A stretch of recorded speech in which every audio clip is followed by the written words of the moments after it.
Welcome back to the Bitter Betty podcast. I'm Bitter Betty Deadhead here with my two cohorts. Bitter Betty Tova. And Bitter Betty Carol with an E. I'm going to say it like I did on chapter 2. We are live.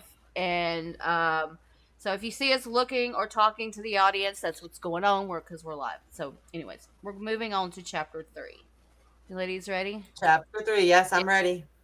My therapist was scowling at my weekly anxiety and depression scores like a detective trying to crack a particularly stubborn case. There were no signs of improvement and the scores followed no real measurable pattern that were consistent with bipolar. After nearly 2 years of talk therapy and taking enough medications to fill a pharmacy, he sat down with me and he dropped the bombshell that he didn't think that I had bipolar. In fact, he said that he didn't think that I had depression at all. And it was a very odd thing to be stripped of an identity in an instant. The reality was that a 20-minute in and out consultation 2 years ago led to 2 years of swallowing pills that I never needed and devoting so much of my time to managing the condition that I never actually had. The emotions inside me swirled around like a mismatched soup. On one hand, I was full of anger and I was bitter about the whole situation, but I was also hopeful that this new path could offer me the relief that I desperately needed. He told me he was going to refer me to an ME clinic in Bath. I'd never heard of it before, but instinctively true to character, I started researching it online as soon as I got home. Apparently, ME is the medical equivalent of a choose-your-own-adventure book, with tiredness as the only consistent plotline. There were no universally accepted reasons as to why the fuck it existed in the first place. It seemed it was largely accepted to be a post-viral condition, but that was all speculative because there were no clear consensus in the medical community what ME even was. Yes, John, it is. The defining characteristic was a tiredness that wouldn't go away with rest. I could relate to this. In fact, I could more than relate to it. For anyone lucky enough to not have experienced this, if you want an idea of what it's like, force yourself to stay awake for 3 nights in a row. During this time, eat the food that makes you feel terrible, and in this sleep-deprived state, exercise until your muscles give out. By the 3rd day, you'll have a small insight into living with this condition. During the years post-stem cell transplant, where I recovered a lot of my health and functionality, I remember getting COVID and thinking it was a walk in the park compared to the first year of my illness. The difference was COVID lasted about a week. The thick of my illness lasted 8 years, and it only was getting worse. I pinned a lot of hope on going to that first visit at the ME clinic. It was a 6-month waiting list, God bless NHS wait times, but I felt excited to be surrounded by people who would understand me, where I could climb out of this nightmare, but my hopes were pretty quickly crushed during that first visit. Aww. I remember walking into a space that looked like a disused classroom where a bunch of people on chairs were sitting around in circles like Alcoholics Anonymous. I could feel a sense of camaraderie and that we all felt like dog shit. We were all confused and we were all desperately wanting to feel better. I believe at the time I was probably the youngest in the group. The group leader waddled in and handed us all a booklet that looked like a school timetable. She then sat us down and told about this new revolutionary technique called pacing, where you write down and track everything that you do in a day and then you do it less. And then with time, do it more again. The theory being that you have a limited bucket of energy compared to normal people and you need to protect that and gradually push it. I thought this sounded pretty stupid, so I raised my hand. I told her about the pain in my body. I told her that my muscles twitched constantly. I told her that my bones ached. I told her that my mouth was dry. I couldn't focus. That some days they'd be without mercy and I'd be trapped in bed for the whole day. But the days that I wasn't, I wanted to make the most of it. I wanted to breathe the air and I wanted to live. She told me she understood it's hard, but she didn't really offer more than that. She just pointed at the booklet and told me to follow it. I asked her about things like heavy metal poisoning, about chronically reactivating viruses, about defective mitochondria, about all the things that I read that were linked to chronic fatigue, but she just raised an eyebrow, looked at me like I was a hypochondriac and told me she knew nothing about those things. I remember walking out of the building feeling disheartened and defeated, so much so that my legs buckled as I was walking home. I began to sob uncontrollably on the side of the road. An old woman knelt down to comfort me and asked me what was wrong. I didn't even really know how to explain, so I just told her that I missed my friend. Despite my skepticism, I stuck to the program for at least half a year, and I kept going for my periodic visits to the clinic, and it did jack shit. In fact, I got worse. I was always getting worse. One thing that particularly struck me about the ME support groups was the pure desperation and confusion. With most other conditions, you're given a diagnosis, a prognosis of whether it's going to kill you, and what you can do to manage it or cure it. With ME, you don't get that. You get an indeterminately long sentence to purgatory. You feel worse than you've ever felt in your whole life, and you're given no explanation as to why, and no signpost pointing the way out. Great. There was no selection bias to the people suffering. Members of the group were anything from esteemed ex-lawyers to single parents to former athletes. One thing I can say, these people were for the most part all extremely driven and collectively mourning their old lives. There's a stigma that because ME's predominant presentation of symptoms is tiredness, that its victims are just being lazy. I can tell you firsthand that me and every single person I've met with genuine ME would rather run 1,000 marathons than have to live another week with the tiredness and the unrelenting fatigue. We were at war with our tiredness, trying desperately to escape it, and some of us would go to extreme lengths to turn ourselves into guinea pigs to try and find ways out. Suicide was pretty common in those online support groups. It was around this time I was swallowed into the music industry.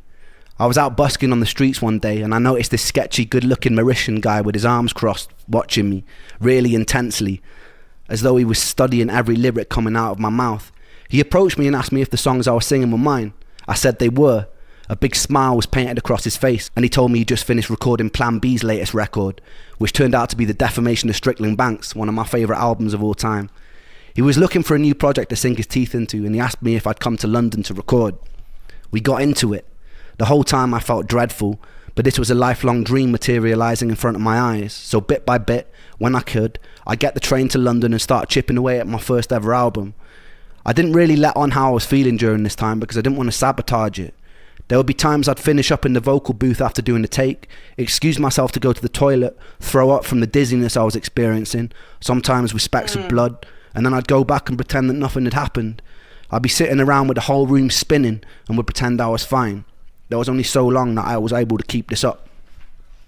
Eric told me it'd be a cool idea for me to start going to industry showcases and start building buzz. Performing live like this was a whole new level of taxing that I wasn't ready for, but I was so ferociously ambitious that I just ploughed through. The usual way it would go is I'd be in the back of Charlie's car, the whole world would be spinning, I'd be trying my best to sleep in it all day, parked up outside of whatever venue or pub it was in London, trying to conserve energy for the show.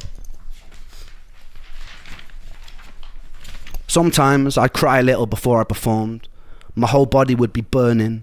Then I'd brush it off and I'd get on stage and I'd perform as best I could. People would come up to me at the end, pat me on the back. I'd smile and pretend to be charismatic. Then I'd get back in the car and I wish I was in bed and have to endure a 3-hour drive back to Bath from London. There was only a few shows where I could keep pretending. I'd usually be trying to disguise the fact that my body was trembling through the fatigue and pain. Eventually I started crying mid-set. It became blindingly obvious to everyone working with me during that time that something was very wrong. I told Eric that I needed to take some time out. My plan was to live at home with my mum for a month maximum, get my energy back, and come and finish the record. That 1 month turned into 2 months, turned into 3 months, turned into 6 months. I pushed myself to total burnout. The distance led to me and that angel breaking up, in part because it was difficult to navigate a relationship when you have so much brain fog, and I didn't know what it was well enough to be able to explain it to her at the time. With a loud thud, I'd been jolted out of a Shakespearean storyline, I lost the record deal, and I couldn't get out of bed. My friends from Trick the Fox never really called to check up on me. It felt like the whole world was moving at lightning speed without me. I had this amazing opportunity right in front of me, and I was chained to the floor. I was alone, I was sick. I wished that my condition would get it over with and kill me, but it wouldn't, and it felt cruel that it wouldn't. It just let me rot in bed. The whole world would continue to turn, and I would rot. In the next episode, I'm going to tell you about a fight with a television and losing my anal virginity to an 80-year-old man. Stay tuned for that. Excuse me? I'm sorry. What? I know there's more to it because he laughed. He laughed when he said it. Oh, I've heard this song.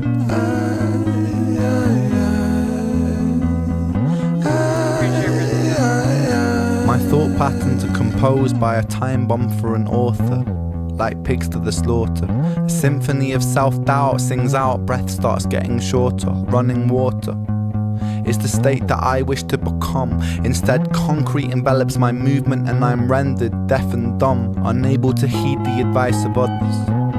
Don't tell me things will get better, cause so far things haven't gotten better. I've got the sweater, poster child, bipolar, ADHD, therapist, wet dream. I don't wanna talk about my father, I don't wanna talk about my dead friend, I don't wanna talk about myself. I'm sick of talking about myself, I'm sick of talking about myself and realizing that talking about myself never ever helps. Still, I call for help, cause I really want help. But the pills didn't seem to help, and the therapist didn't seem to help. But still, I want help. I've danced with the devil in hell, I've sat in a prisonless cell, and here I always dwell, in this prison in myself. I do this thing where my mind travels back to the golden age. You know those times where you were carefree and everything was golden? The golden age. You know those times where everything was golden, where you were carefree and everything was golden? The hardest thing I ever had to do was come to terms with the fact that that time never really existed. I've always felt so fucking detached and broken, bruised and mismatched. Find it hard to relax, living under the cracks. Tried to fill in the gaps, lying here on my back. Still, I can't find it. Sense of peace in my mind declined it. Pulse increase and my sweat combines with a feeling so deep I fall inside it. Depression, I hate you, depression. Your constant oppression, respond with aggression. They say depression brings you lessons. Constant stressing conceals blessings. You will grow in broken settings. Fuck those lessons, fuck depression. I've been living in your shadow for so long that I forgot how I can shine, how I can find a refuge in my mind. How am I meant to sit here and unwind? The planets align. I feel like I'm cursed, feel like I'm cursed to just be here to hurt. Feel like I'm cursed to just be here to bleed with my demons. Been feeling this way since birth. Depression, I hate you. Depression, I hate you. Depression, I hate you. Depression, I hate you. Depression, I hate you. Depression, I hate you. Depression.